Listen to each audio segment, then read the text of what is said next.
The New South Wales Government has withdrawn the Crown Lands Amendment Act, which sought to stop land claims on coastal lands.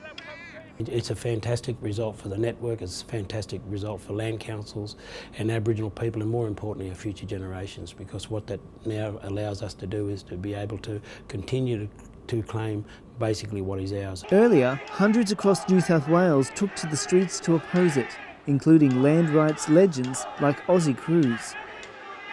It starts off with the fact that there's no respect. It shows no respect to our peak body, to the local lands councils, and it's disrespectful to us as a people, saying that we can't manage those rights. And we really need the access to those beaches and those lands that are ours for hunting and gathering purposes and for sharing and caring with other people. We believe there's undertones here, that this is the possible start of dismantling the Aboriginal Land Rights Act. If passed, the legislation would have retrospectively extinguished almost 2,000 claims. Well, I think it's important, not just as legislation or as land rights. I think it's important as human beings, as people, as Aboriginal people, as First Nation people of this country, to come in and say, well, this is a direct attack, straight out racist attack of who we are and what we stand for. These scenes, a glimpse into the 1980s when everyone stood united, marching for land rights. Well, let's not become complacent. Yes, exactly. Let's not become complacent as Aboriginal people. That's right. Let's not allow the jobs and the good money get in our way, because at the end of the day, these rights were fought hard for our people, and if we become complacent, and if we don't accept that it's our time, as it says on that banner, that's right, then we're the ones that are going to look back and say, we've let our kids down. We've let our people down.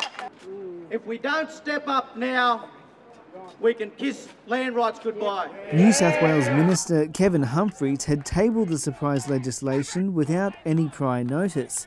He claims it was necessary to ensure certainty and consistency in beach access and environmental management. It followed the success of a recent ruling on a land claim over Red Rock near Coffs Harbour, a case that didn't prevent public access. What people do not know about that court ruling in the Land and Environment Court was that there was specific legislation or court rulings that actually said that we had to provide easements for the public access to that particular beach. Which means, as a local Aboriginal Land Council, we cannot lock that beach up. Deputy Opposition Leader Linda Burney addressed the crowd, highly critical of the bill. In the Labor caucus tomorrow, the position will be put that Labor will not support in any form Kevin Humphries' legislation. Greens member of the New South Wales Upper House Jan Barham opposed the Crown Lands Amendment legislation. I'm from Bundjalung country. I've spent decades working with local mob up there to protect and preserve coastal land. So this bill is disgraceful that it's come in and it's seeking to take away your rights that have been there for 30 years to claim that land. It's wrong and it should be withdrawn by this government. So the Greens stand strong with you. The Greens are there to support you. Support was also pledged by Christian Democratic leader Fred Nile, who along with the Shooters and Fishers Party hold the balance of power in the upper house of New South Wales Parliament. I've been speaking to some of the members, yes, of the government, saying how this is a terrible bill, and I want to try and get to the Premier and ask him to pull the bill out. Then let's have a debate on the bill, sit down and talk with Aboriginal Land Council. While the demonstration was a success, Minister Humphries has vowed to eventually reintroduce the bill, but for now he says he will consult with Aboriginal land councils.